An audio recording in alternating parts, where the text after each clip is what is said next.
can't even say because I only applied to like 5 positions. Oh, And Salesforce were the first to answer, and I chose them. that is Yeah, so I know. I'm such a awesome. lucky, but I know like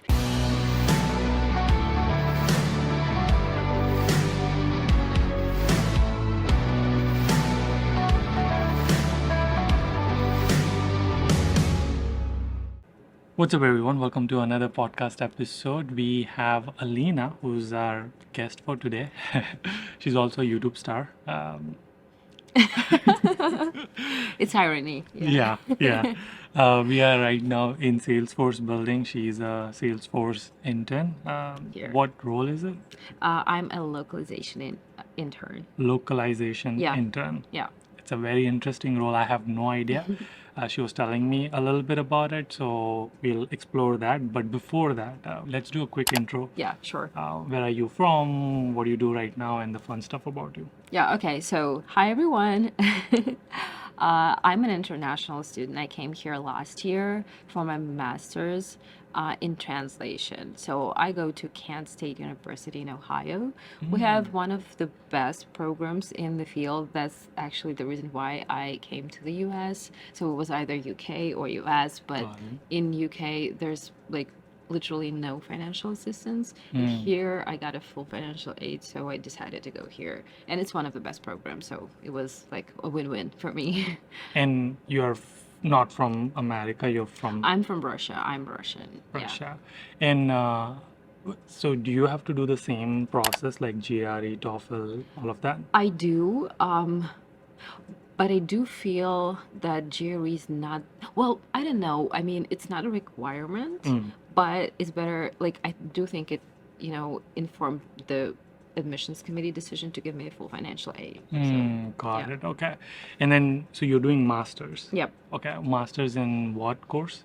In translation. Yeah, Translation. but to be honest, it would be better to call it translation technology Translation technology. because the curriculum can be divided into 2 components. We have a strong translation component where we learn like scientific translation, literary translation, legal translation, all types of translation that people do in real life.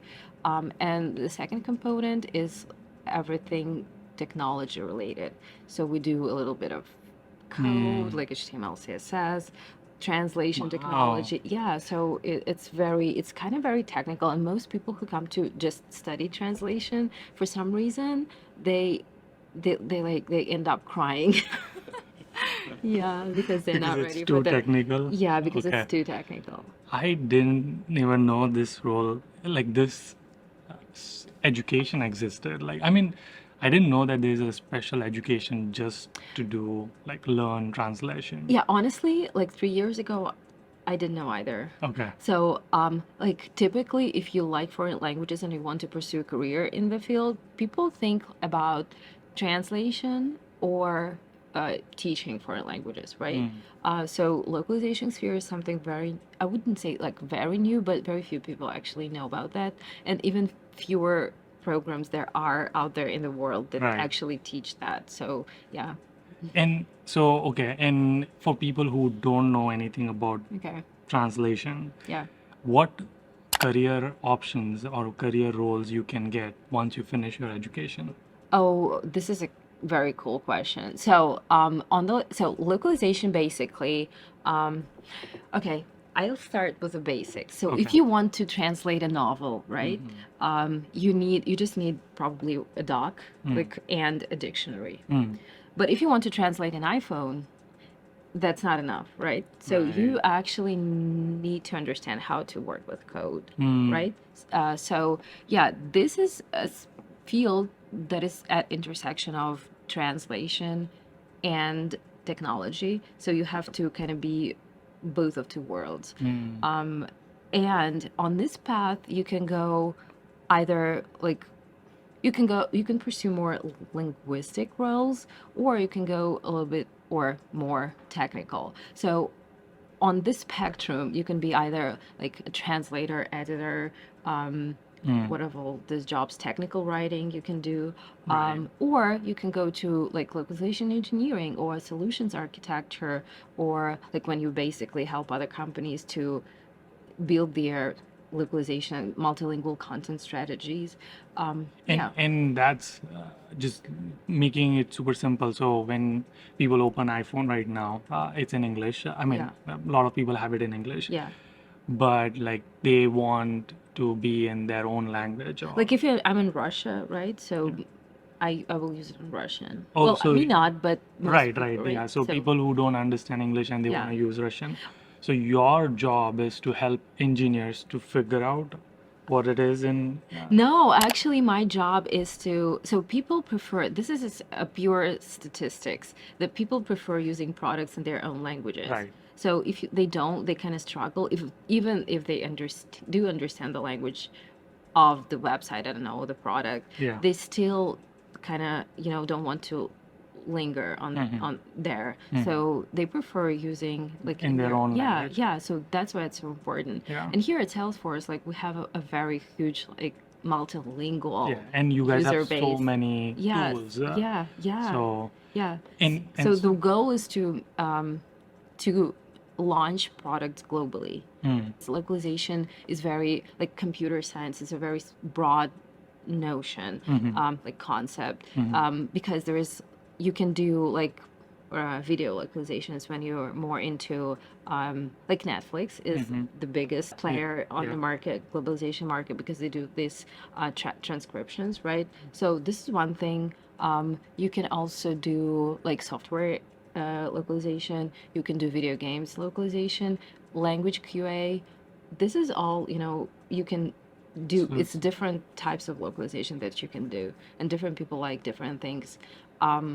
So what do I do is I basically make sure that the here, if I'm talking yeah, about this yeah. experience, so I'm making sure that the UI across all of our Salesforce clouds is properly translated. Mm, And because we use so many, well, the biggest challenge is that Salesforce has this renamability feature, like hmm, custom fields when you can't, when the user, the admin, hmm, they can just, rename the feature whatever they want to. hmm, And this creates challenges because of the grammar system of other languages. hmm. So, for example, if you say, like, if there's a client for a company that, I don't know, sells what cameras, right? Yeah.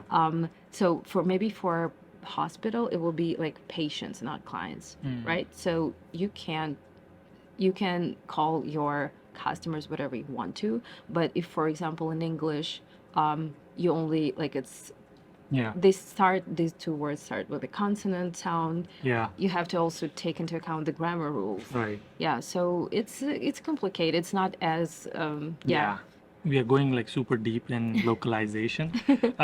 So software is built, the tool, whatever tool engineers are building, um, they will put it in Russian language or Hindi language or whatever language they want to.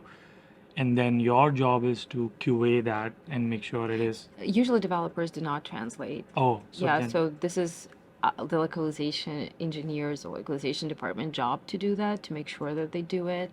And so do different they have to companies, code?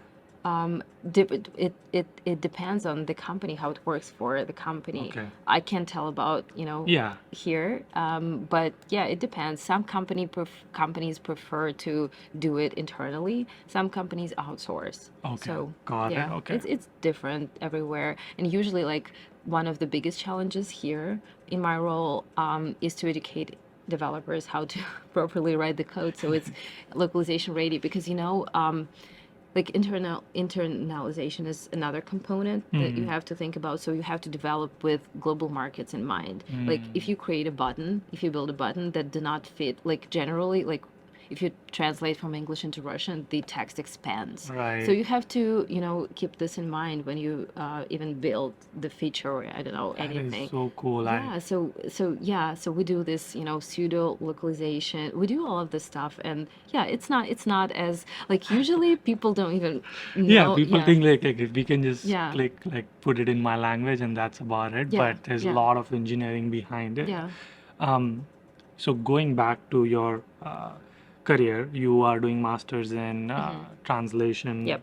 technology, and so would you say that there's a lot of scope in terms of job demand? Like there's a lot of jobs available for this I would say in tech, in yes, tech? yes. Okay. If you do localization with translation, of course, there are opportunities, but if you're an international student, for translation, most of the jobs are freelance Mm, jobs. So, like, where do you go with? Yeah. yeah, So you, got it. yeah. So you feel my pain, right? And international students know that we need employer. We Yeah, can't, yeah, right. yeah. Got it. So obviously you touched on the point which I was gonna ask you. So you are I'm assuming you're on F1 visa. Yep. Okay. Same thing, like we come on F1 visa. Uh, is your course STEM? No. Okay. No, but it should be. Right. I talked to That's my administration about that, and they said they will, yeah, because it doesn't make sense. yeah, Yeah, yeah. Because there's like a lot of engineering in it. So yeah, okay, so it's not STEM, so you don't have like the, OPT and unfortunately, then yeah. 24 months of extension. Okay. I do have OPT 1 year, but Right, 1 year, I but can't then you can't extend it extend to it. 2 years. Uh, Yeah, Hopefully, if you want to stay here, and hopefully, employer will thank you. sponsor your H1B. So that's the route you'll take. Okay.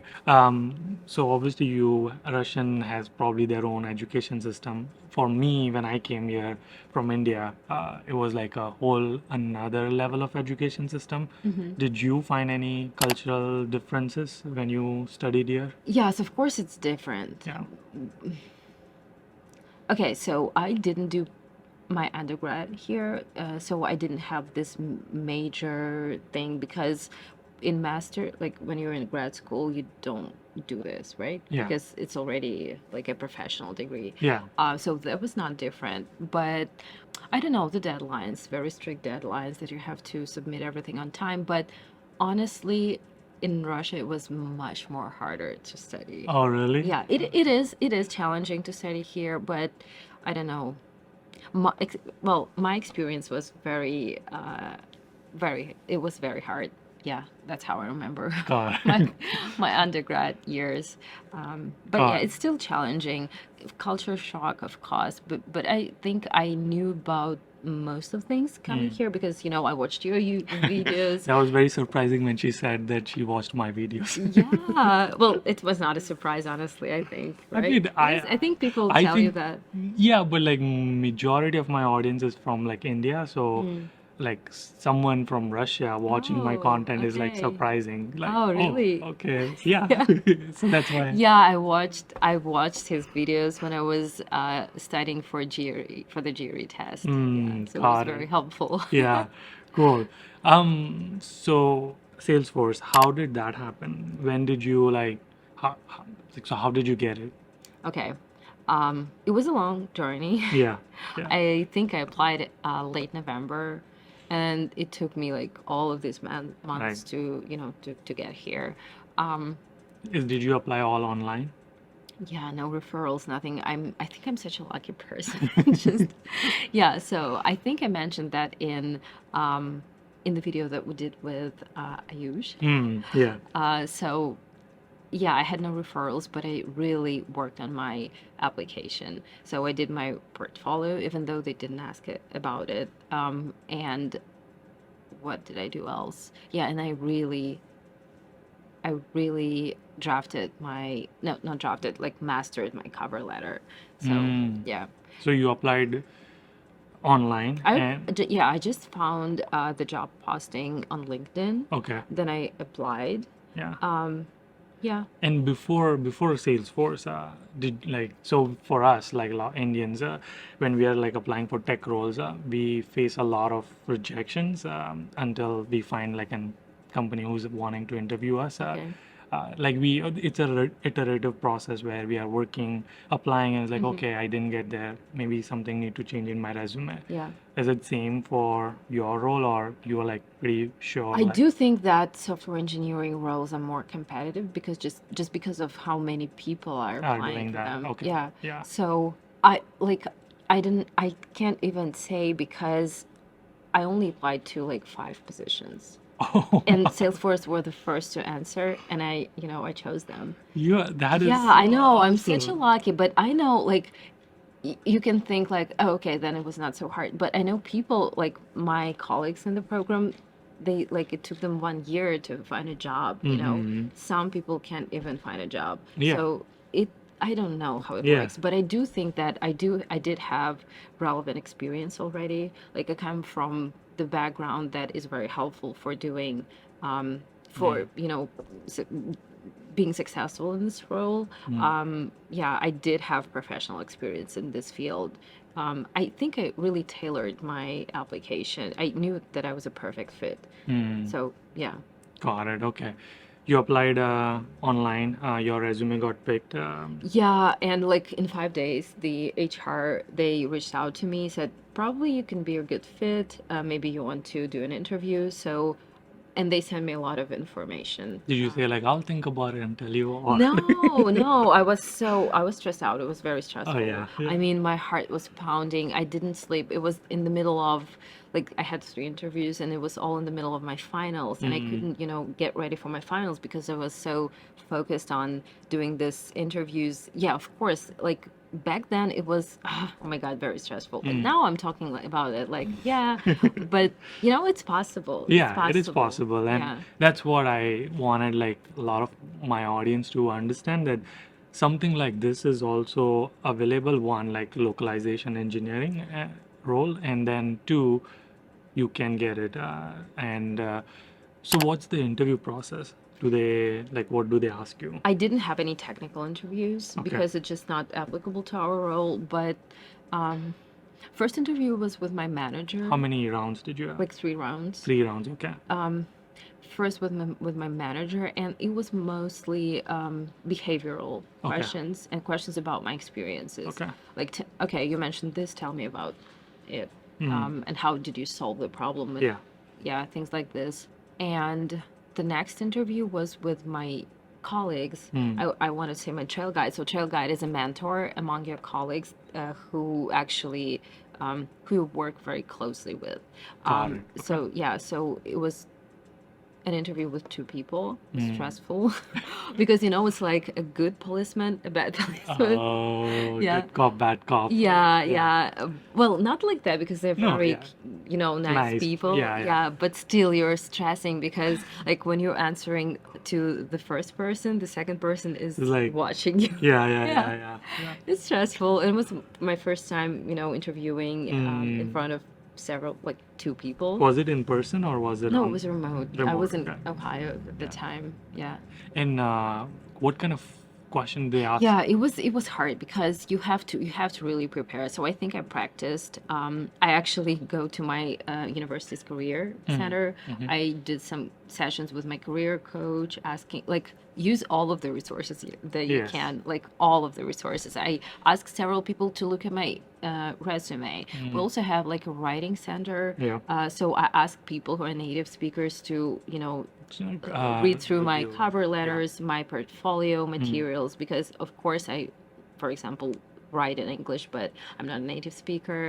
I can do mistakes. Yeah. So yeah, that's what I'm like. I try to make my application as strong as possible.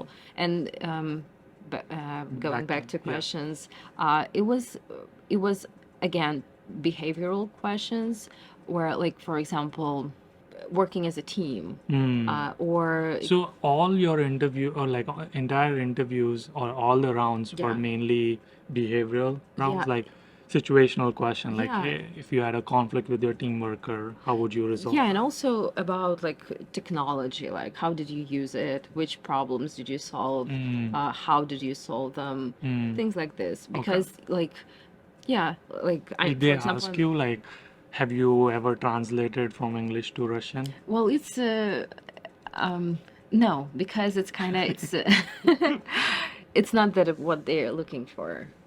We don't do translation, so Mm, yeah, we don't do it. okay. So you don't do translation, then what do you do? I know it's hard to explain. Yeah. Like for example, you have a file and the tags are not compatible with the like for example, the parser doesn't want to parse the tag, so the text doesn't Mm, render correctly. So you have to look into this to see what may be the problem there. got it. Okay. Or for example, the text in the UI is in English, well, it has to be, say, in Chinese. So you have to see maybe it's a hard coding problem. Maybe you should externalize the code. So Like it's a very heavy technical role. it's a Okay. technical role, yeah. And but they didn't ask you technical questions. Well, it was not like technical interview, but they Okay. did ask me about, Okay, gotcha. technology. Yeah. Got it. Okay. What skills would you say people should have to get this role? I would say soft skills is a big, yeah. Soft skills. Okay. Yeah, Yeah. soft skills is, I mean, in our job, it's very important. It's important in any job, but in our job, because we work across teams, and it's really important to effectively communicate with people. Yeah. Do you have full-time offer from them yet? We, No, we not can't say. yet. Not No, yet. not Okay. yet. I'm hoping about. Hoping. Yeah. I hope you will get it. Thank you. Yeah. And what tips would you give to the students who are watching this to succeed or get a job? Not necessarily in Salesforce, but just get a job in localization. Okay, localization. I would say localization is, if you're interested, do your research. Maybe this is something that you want to do because it's a really great path, like career path for people who love foreign languages, who are maybe native speakers of other languages. This is a good path for, yeah, for people who love foreign cultures, foreign languages, but also technology. Yeah. Have you, one last question. Have you seen any Indian students in this career? No, I didn't. Okay. But I would say that like Roblox now is like Mm. they are going into Asian market. Yeah. So it's like it's a really good career. Yeah, yeah, Yeah. no, that's So and that's why I'm making this because I don't think a lot of at least my audience might not know this, so hopefully this is like insightful for them and they will learn about this career and I'm like, okay, I'm gonna look into this career. So yeah. cool, this was super helpful. Thank you for doing this. What's Yeah, the you're one tip welcome. would you give to anybody who's watching this? Um, That life tip, any tip, who's planning to come to United States? okay, just if you want to do it because it's your life. Do Yeah. whatever you want to, and do not be afraid to fail because failure is an essential step in being successful. She's a motivation speaker. Thank you again for doing this. Until our next one. Улыбайтесь и хаслите. Wow, that's keep smiling, keep hustling in Russian.